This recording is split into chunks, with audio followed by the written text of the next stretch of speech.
Hey everyone, I'm Lucy. And I'm Tamoor. Or should we say, Konnichiwa. Tamoor's pronunciation is a lot better than mine. But we're here again to do another Westworld breakdown for you, this time Season 2, Episode 5. Akane no Mai. Tam actually speaks Japanese, so I'm just going to defer to you whenever I have to pronounce something, because my pronunciation is not going to be as good. Before the deferring happens though, remember to go to youtube.com/GameSpot Universe. We've got recaps of every episode so far, so if you haven't caught up with our breakdowns, make sure you have done so, because we're going to get real nitty-gritty. Finally, we're at Shogun World. Finally.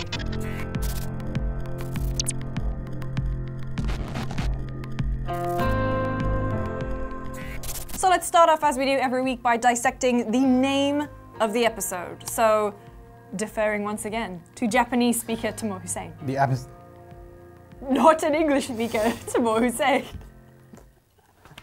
The episode is called Akane no Mai, which basically, Mai is a suffix used for dances. There's others as well, like asobi and odori, but Mai is a style of expressive dance, usually accompanied by flutes or small like percussion instruments, as you'll see in the episode. And it's made up, the dance actually is like forming shapes with your body, using forms, and a lot of like circular motions to kind of express what your feelings are. Right. Akane is a character in the episode. But the term Akane also means like a deep red, the kind of red that you would associate with perhaps blood. So I remember when we were talking about this episode before we actually saw it, we thought it might be sort of like the dance of blood or some something. kind of. I mean, it still could be. I mean, it pretty much was, I guess. It's one of those. It's like the video game Okami. Yeah. Is a name, but it's also a pun. It's a pun of like wolf goddess, right, or sun. And I figured that this would, being Westworld and how they love to be complex about things, I figured this would be very similar. It has more than one meaning. So the dance of Akane. Or maybe the dance of blood. The dance of deep death. red blood. It's probably the first one. Bernard's been on quite a journey, and because of his time slips and his cognitive failings, that it's worth keeping a timeline of Bernard. So I wrote one on the back of this envelope. This is the official Bernard timeline, as best as I can figure it out. Westworld and HBO endorsed official timeline written on the back of an envelope. You will be able to buy this from the HBO store, maybe. But trying to figure out when Bernard is at this point in the timeline. So this is after the mystery 2 weeks. So he's woken up on the beach. He's met Strand and Stubbs and Mei Ling. He has seen all the dead bodies in the sea. He's seen the dead body of Teddy. He has met up with Charlotte again after they were together and then they got separated. They've met up again in what looks like cold storage. And now I'm assuming this takes place after that. They have dredged the bodies of all the hosts from the newly discovered sea. So this is actually the furthest point in the timeline, I think. This is the most that we've seen. Yes. Yeah. Strand is like, you know, they're talking about how the hosts, a third of them have been wiped. It's like they never held any data at all. There's no user prints. I can't help but wonder, like, is that maybe so they don't have to live with the horrors?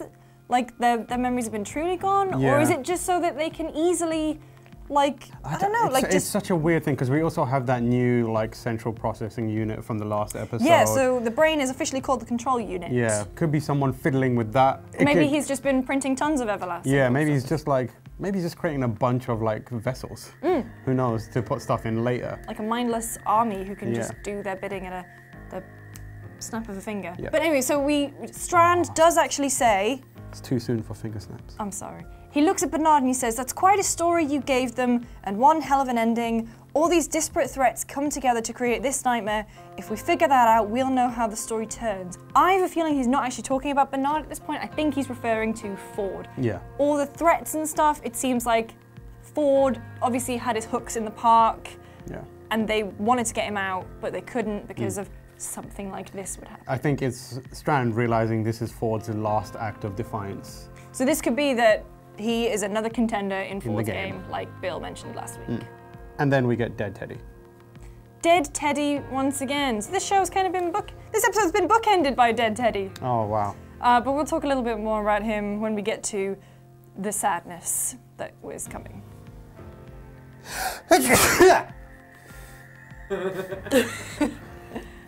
And cut.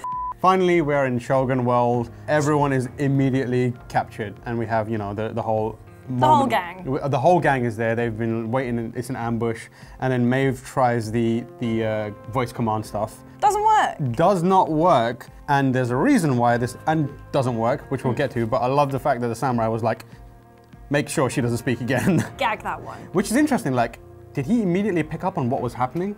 Maybe just because she was being mouthy. She's being a bit sassy, yeah. So maybe he was like, please. So Sizemore gives a little bit of exposition. Shogun World is the park for guests who find Westworld too tame. It's brutal there. Brutal, and it's based on the Japanese Edo period, which was, did a little bit of Googling, got some good facts about that time. It's the final period of what you would call like traditional Japan.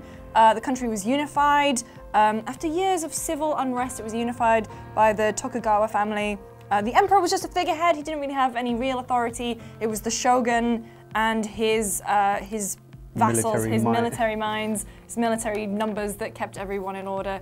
It was a period of great strict social order, I would say. A lot of economic growth, so it was a very exciting time, but it did have very isolationist foreign policies, which means it's quite interesting that when like Maeve and Hector and Sizemore and everyone show up, that they just kind of talk to them. And even the fact that the Japanese shogun would entertain a meeting between the Chinese and himself is quite interesting. Also, Edo was the original name for Tokyo. Fun fact. So then they briefly touch on the fact that Maeve can understand Japanese. I love the way that they've coded that into her, because she's a madam. Obviously, she should be very good with people of all languages and of all creeds. But then Sizemore kind of points out that all of them should be able to speak or understand that language. They just haven't untapped that potential. It's buried in there somewhere. So because Maeve didn't actually issue a command in Japanese, that's why it failed on all the samurais. And yet, gagged regardless. Yeah, still. Don't know how he figured that out. And then Sizemore points out that when he started talking... They should have recognized him as a human. As a human, and kind of, you know, flipped on it. But the fact that they didn't do that proves that the kind of issues that they're having with the hosts in the Westworld park is spreading to different areas of the park, including the Shogun World. And as we saw a couple of episodes ago, the Raj as well. This is where it got so fun, when they actually turned up to Shogun World version of Sweetwater. The Painted Black by the Rolling Stones was playing, but a Japanese-ified shamisen version. And what's really cool is that it completely mirrored when Hector and Armistice take over and, you know, rob the Sweetwater, the Mariposa, basically, way back in the first episode. So not only have you got Painted Black playing, you have the kid putting that bug on the meditating man's head. So in Westworld, it's a scorpion, I think, and a drunkard's hat. And then there was a butterfly on the ground. So Maeve's brothel was called the Mariposa. Mariposa is Spanish for butterfly. So what would like the Japanese version be? I believe it's Sho or Chu. There's even a mirror of the conversation that Hector has with the sheriff's deputy. So the sheriff's deputy's like, hey, that's the sheriff's horse. And then he shoots him and he's like, and his rifle too. But in this one, they go, hey, that's Yuriki Yamato's horse. And then who we later discover is named Musashi. Yep, Musashi. Musashi, he says, and his sodegarami, which is the pole weapon too. Which is very cool. And it's just like the way they mirror a ton of stuff is very exciting. Kind of makes you feel like, oh, they just studied it so closely. Yeah, I love the reflection. And it also ties into the fact that something else that's revealed later is that they have a lot of similarities between these worlds. Yeah, no, I mean, Musashi even has the same scar that Hector has. And then you've got, obviously, the Japanese equivalent to Armistice as well, but she doesn't have a snake tattoo. She's got a dragon. Which is? If you think back to a few episodes ago, we had Armistice wielding a flamethrower. Flamethrower like a dragon. Hector even says she's like a dragon. Very cool, little bit of symmetry there. I mean, Musashi himself, we later go on to discover that he is a Ronin. So that means he's a samurai without a lord, who we do actually meet later on. Could be inspired by legendary samurai Miyamoto Musashi, who is a common figure in a lot of like Japanese samurai fiction and non-fiction, obviously. So he fought in the battle between the Toyotomi and the Tokugawa families, and one of the battles he was involved in was at the Osaka Castle, which is mentioned later, the Battle of Osaka.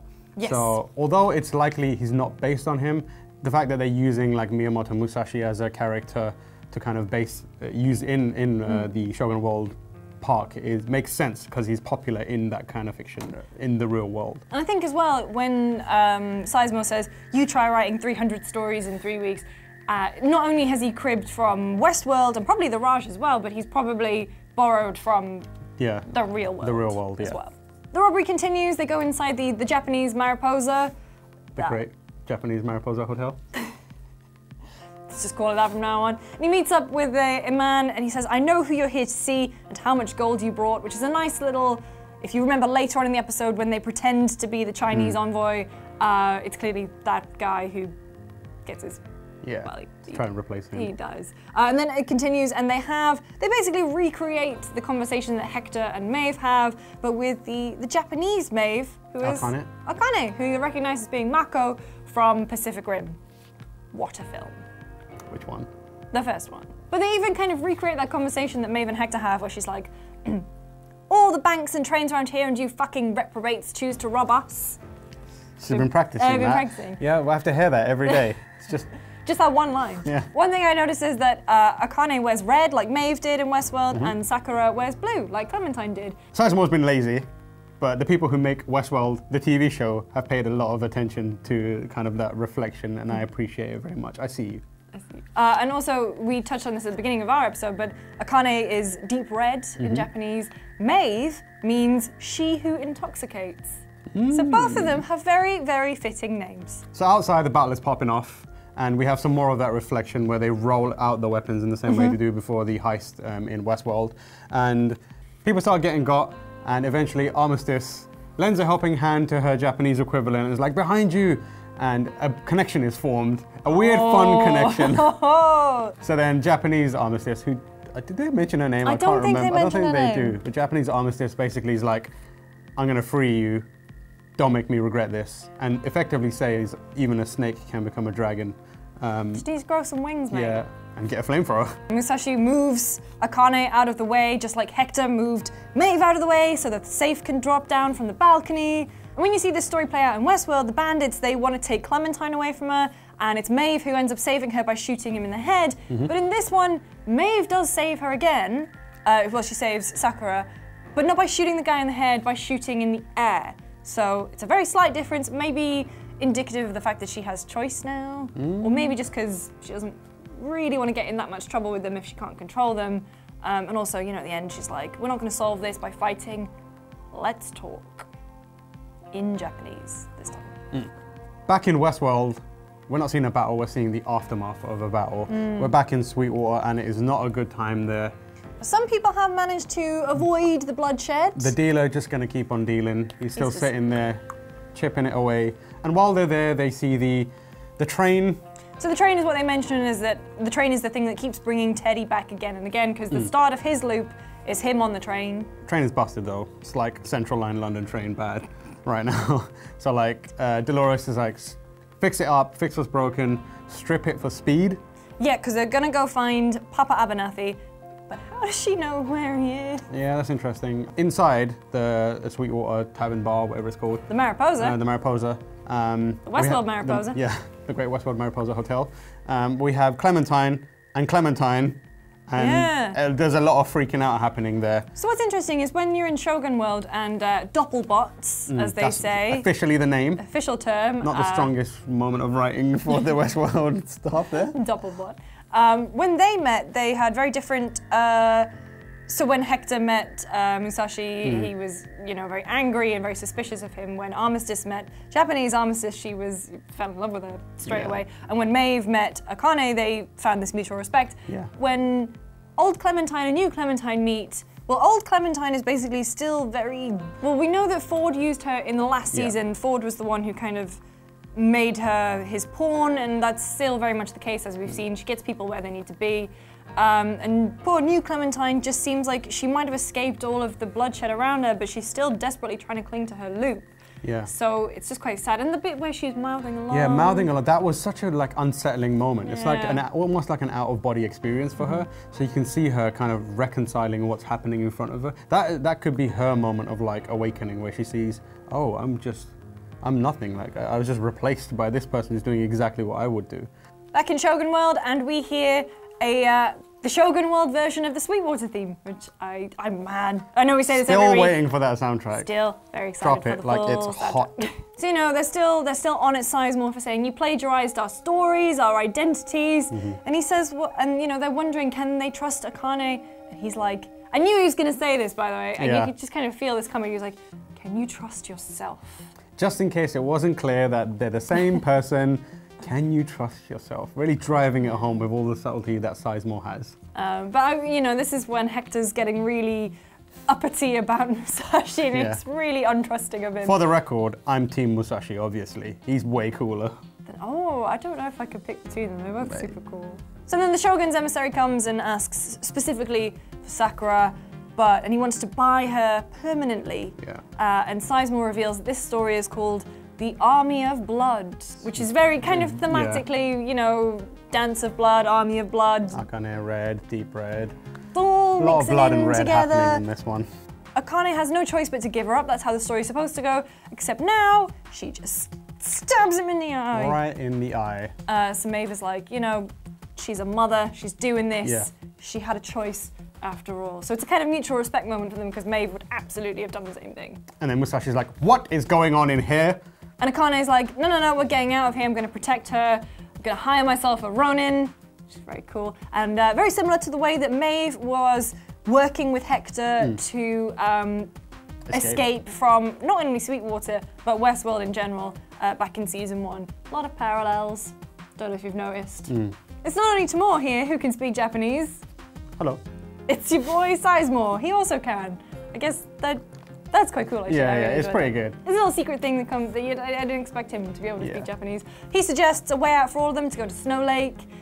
There is an access point there, and it's where Sakura is from, so you know, she should want to go there. And Maeve and Akane are having this deeper understanding.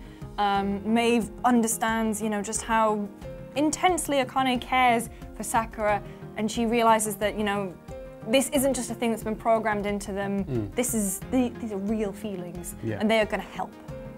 And then, ninjas. Yes. I love me some ninjas, but before we get to that, Maeve is having a moment. She's like meditating. Yeah.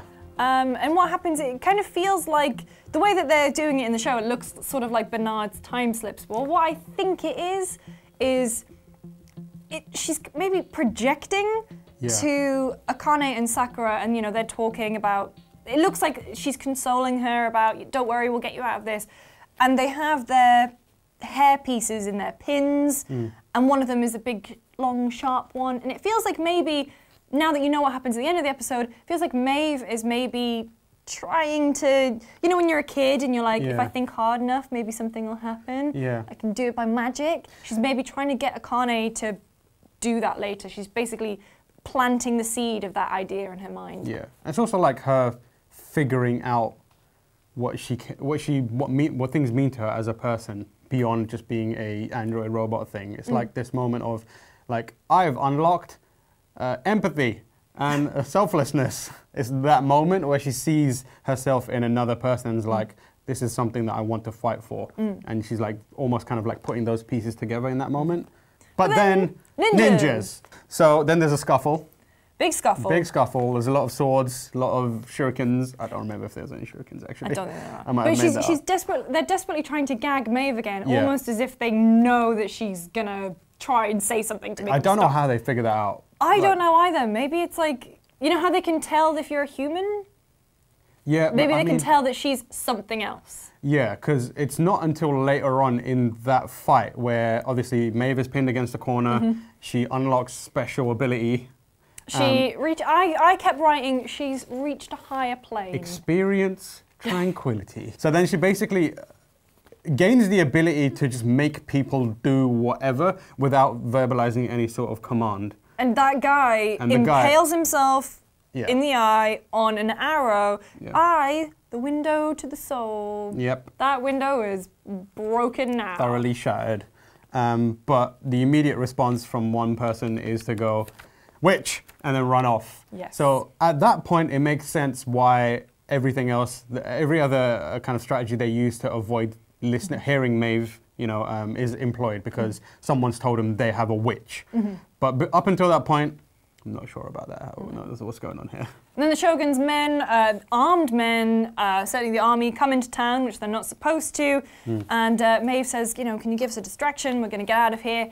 Which is a bit I didn't really understand, because if she can freeze them and make them do her bidding, why wouldn't she just do that? Because it felt like at the end, like, they had a scuffle and they were sort of holding Hector and they're sort of holding blades up to everyone. So I don't know if that was like they were frozen there in position, or if they were just holding them there until they received orders, but we don't actually know because they all left and that was the end of the scene. Yeah. But if she can control them, it's really, she save Hector? Her use of powers is really inconsistent right now. Outside, in Sweetwater, we have a touching moment between Delores and Teddy.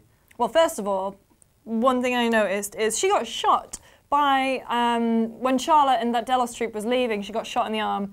And she does have like a blood stain, but doesn't look like she has any wounds. So I feel like she's maybe got access to one of those. She's healed it somehow. I don't know if she has one of those. I think she probably does, I think it's officially called the That's what they'll call it.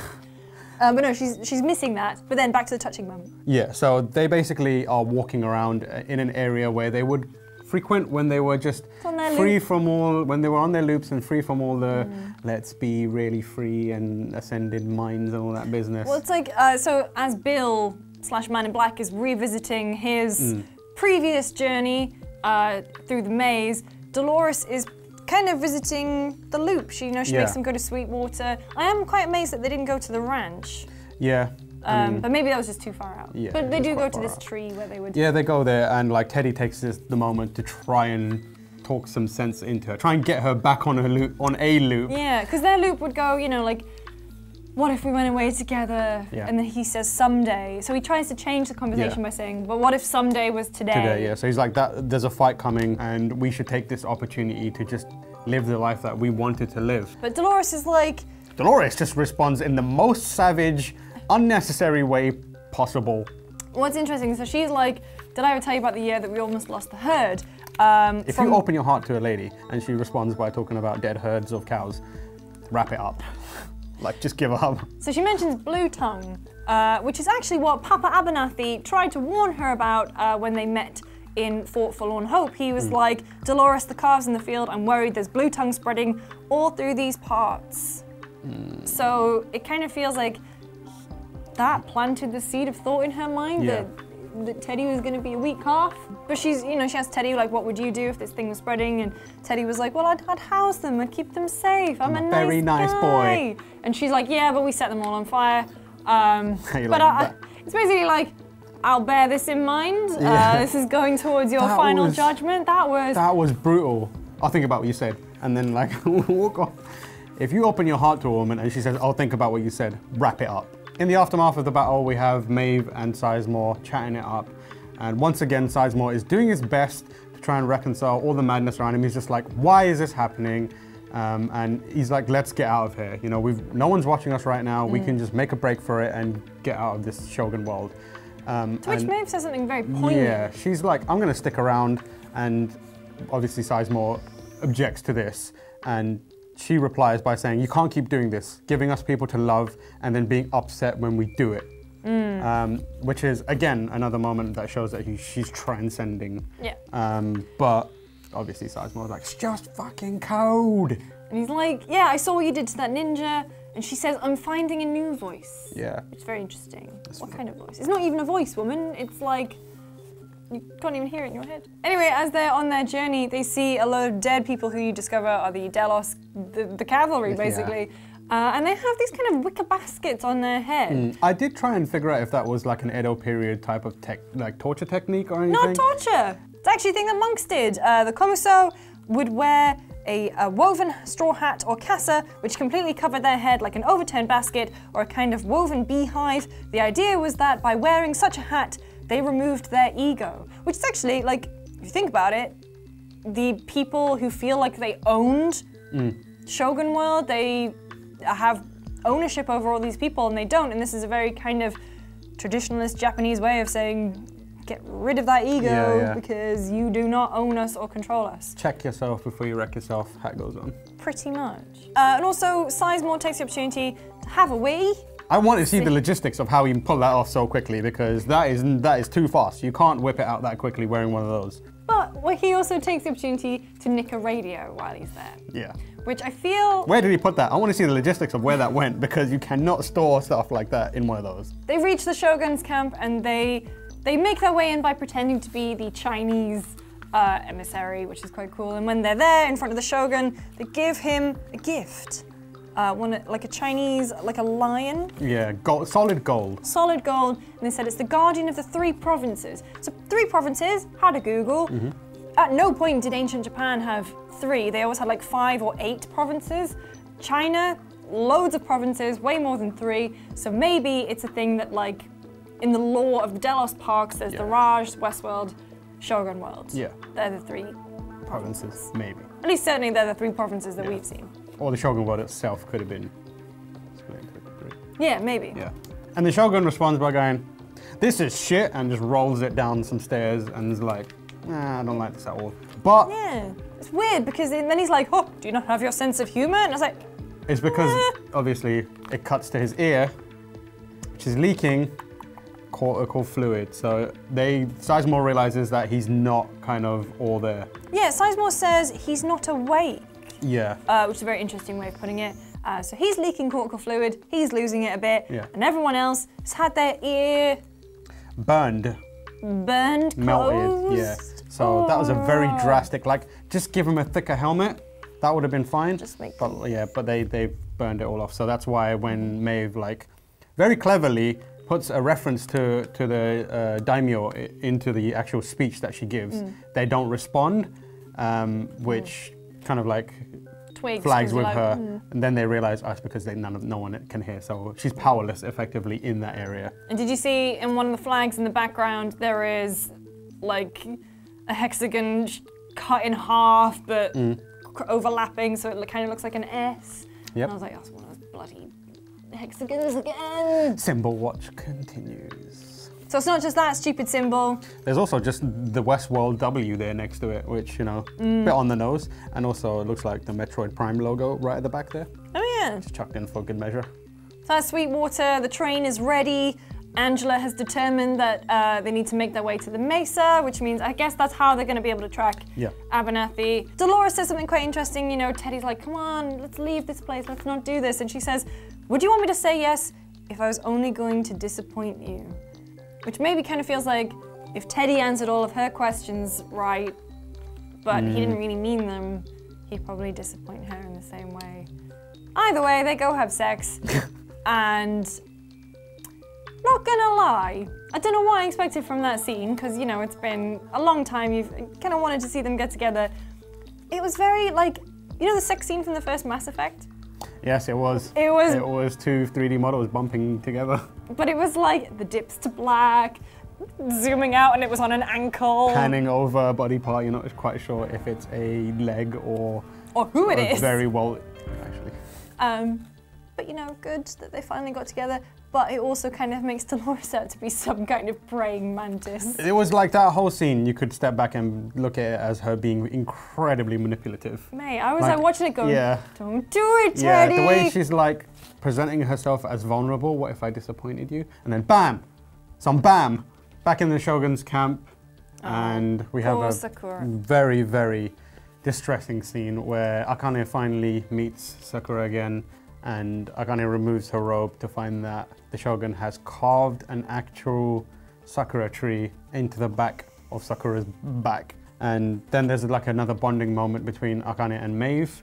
Akane starts telling a story about her past and how she always was hearing this voice that told her not to do things. Don't. Yeah, and then... That was my Maeve impression again, because it's the same speech! Yep, exactly. And then she found the new world. And then as she's kind of delivering the punchline on the story... Be whoever you want to. Yeah. Maeve kind of jumps in and says it because she's had the same voice and has come to the same epiphany. Yeah. And Akane basically looks at her and goes... Yeah, bonding. We got this. But also what happens is like, Maeve wants them to come with her back to Shogun World, back to Westworld, sorry. And as Akane's thinking, it kind of feels like, or sounds like there's some radio interference. Yeah. And I feel like that radio that Sizemore nicked is maybe going to come into play some point. I feel like, I don't know, the radio sounds kind of put me off a bit. Yeah, in the moment, it felt like just someone trying to grapple with the reality and almost reaching the point where Maeve did, where she understood the greater picture, but not willing to go there. But if you step back and really think about the way Westworld likes to layer this stuff in, that radio static sound is probably more important than you think. So it's good that Lucy picked up on it and pointed it out. So it could become relevant later on. And then, obviously, Maeve responds by like seeing the distress, and Akane basically rejects it and says, no, what are you doing? And she replies, some things are too precious to lose, even to be free. Kind of resolving the fact that... Motherhood. Yeah, motherhood. Because Maeve could have been free. Yeah, and it's kind of like a moment where you realize that, oh, if Maeve's life was normal and she wasn't separated from her daughter, obviously, like she would never reach the stage. She would have been happy and content with it, and she just wants that again. So despite all her freedom, the thing she wants is just to be happy. Like, well, the thing is I think I read it as some things are too precious to lose, like her daughter, even to be free. So at the end of season 1, you know, she was on the train, she could have gone to the mainland, but her daughter was the thing that was too precious to lose, and she risked her freedom to go get her back. So back in Sweetwater, and Delores needs to show Teddy something. If ever you're with a lady and you open her heart to her and she's suddenly like, I need to show you something, you're done. Get out of there. Well, it's the way that she says, I've been questioning my feelings for you. And I was like, wow, you just slept together. I showed you my arse. Savage. But you know, they go back in that room and like there's a bit where she picks up a can, which is just like their little, their meet cute. I thought she was going to roll it and Teddy would have just launched it into the speech. That would have been amazing. But yeah, basically she kind of says, no, I do like you, and you know, they built us to like each other, and how much is real and how much is some story, and it was all true, and I like you, but at the same time you're too weak. So there's a storm descending and some of us are gonna have to burn. Lads, grab him. Grab him. In front of the blue tongue cow as well, which is like, I thought you got rid of all those. Probably not a good idea to have that around. Butchered creature. Yeah. But she's like, to grow, we all need to suffer. So that's basically, you know, like part of the way that she worked her way through the maze, is that she suffered a hell of a lot, and that's how she got to where she is today. So she gets that lab tech to reprogram him. And actually, if you look at Teddy's stats before he gets reprogrammed. Some incredible stats on this. His sense of humor is set... This is pre-programmed Teddy, reprogrammed Teddy. This is OG Teddy. His humor is set to 0. His sensuality as well is like mega low. Which they just had sex. Better. He's got 0 sensuality. And his, Nightmare. His aggression and cruelty are also set super, super low. And then now, everything gets bumped up, so he's got max coordination, cruelty, aggression, tenacity, hostility, he's got no compassion. They set his bulk apperception. So apperception is the introspective or reflective apprehension by the mind of its own inner states. So it's basically like reflecting in on yourself about all your experiences, which is kind of what Delores has had to go through. She's reflected on everything she's ever been through, and this is why she's so cruel. Oh, actually also, when she says there's a swarm descending, if we're going to survive, some of us will have to burn. Is that the reason she killed all the Confederados? Maybe. Because that was still quite the heel turn a couple weeks ago. Maybe this is her reasoning behind it, the blue tongue? She still left his sensuality at 0, which is... savage. Absolutely savage. She's done with him. He's gone. It's the fateful night of the dance in the Shogun World, and just before it's about to kick off, the Shogun stands up and walks over to Akane and Sakura and says, perfect, but there's one thing missing. And then he stabs Sakura and kills her. I'd argue, not perfect anymore, should have just left it how it was. Yeah, she looked great before being dead. But it reminded Maeve, obviously, of the time that she was stabbed in the stomach by Bill, and we saw that flashback as well, and it's just very, you know, really, if the theme of last week's episode was time, theme of this week's episode is that mother-daughter bond, and seeing, you know, what it's like having to see the other ones suffer and wanting to be there and help them as much as you possibly can. So then the Shogun forces Akane to dance, and she does so to a version of Wu-Tang Clan's Cream. God. Let's go. It was one of those things that was like on the tip of everyone's tongue. And then I was like, it's Wu-Tang Clan, it's Wu-Tang Clan. But also the music is also a sample from As Long As I've Got You by the Charmels, the Charmels. Which the Wu-Tang Clan sampled. Which is for what they sampled. Cream. So we're saying it's from Cream. Yeah. Because obviously. Cash rules everything around us. And you know, as the dance is kind of building and building, and she comes up to the Shogun. And you can tell the Shogun's in trance because she's basically right in front of him, touching him, and he's not really like thinking about, I've just killed her daughter, she might be a threat right now. And then the thing that I think Maeve implanted in her mind, she gets the pin out of her hair and just cuts his head off. Yes! It's brutal. It's very brutal. But at the same time, you know, they're just about to get killed by the two headsmen, and then Maeve reaches her higher plane again. She experiences tranquility, and they all just kill each other. So that could be the dance of Red as well. Red wedding dance. Don't know how I feel about this power. Yeah, so based on where this must be in the timeline, right? It must be fairly early on. So is the network still running? No, it can't be, because they've managed to cross over into a different park. So the network must be down. So I've literally no idea how she's doing this. Even if she's using the ping, like the thing between each of the hosts that they were using to track down Abernathy. She's got some sort of access to a separate network or something that's tying them together. Unless it's Ford's network. Ford might have it. Who knows what it is, but it's also incredibly OP. Yeah, I kind of hope it's not going to be like a sonic screwdriver, or what's that piece of paper that Doctor Who has that comes out at the end of every episode and it solves every problem. It's a sonic screwdriver. No clue. Like, I really hope it doesn't become this Deus Ex Machina that they're just going to keep using. Yeah. She needs to get nerfed. Nerf Maeve. Thank you for watching this week's breakdown. Sadly, it's not going to be us doing them for the next couple of weeks. We do absolutely love breaking down Westworld and going through with you guys in the comments and just dissecting every frame, but sadly we have another prior commitment that we have to do. If you follow video games, you'll know that we'll be going out to E3, but don't worry, we're going to leave you in very, very capable hands of our US colleagues who will be doing the exact same job, probably better than we even do it. Don't forget us. Don't forget us, we will be back, don't worry. But thank you for joining us. You can find me on Twitter at LucyJamesGames. I'm at Tamoor H. We'll be back in a couple of weeks, but make sure to subscribe to GameSpot Universe so you don't miss any Westworld content. We'll see you soon.